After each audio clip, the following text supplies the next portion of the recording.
ഈ പ്രഭാതത്തിൽ അങ്ങനെ വചനം കേട്ട് പ്രാർത്ഥിക്കുന്ന ഓരോ മക്കളുടെ മേലും അങ്ങനെ കൃപയും മഹത്വം ഉണ്ടാകണമെന്ന് പ്രാർത്ഥിക്കുന്നു. കർത്താവെ, അങ്ങ് അറിയാതെ ഒന്നും സംഭവിക്കുന്നില്ല.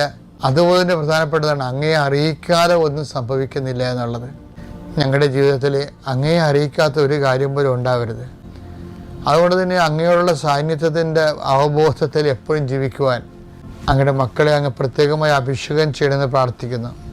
എൻ്റെ കർത്താവിൻ്റെ ഉന്നതമായ നാമത്തിൽ വരുമാന മാർഗത്തിന് വേണ്ടി അധ്വാനിക്കുന്നവരെ കർത്താവ് എന്തെങ്കിലും ഉദ്യമങ്ങളെ തടസ്സം വന്ന് തടഞ്ഞു നിൽക്കുകയാണ്. ചില വ്യക്തികൾ വട്ടം ചവിട്ടിയിരിക്കുന്ന കാരണം തടഞ്ഞിരിക്കുന്നു.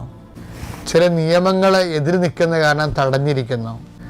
സാമ്പത്തിക ബാധ്യത ഉള്ളത് കാരണം തടഞ്ഞിരിക്കുന്നു.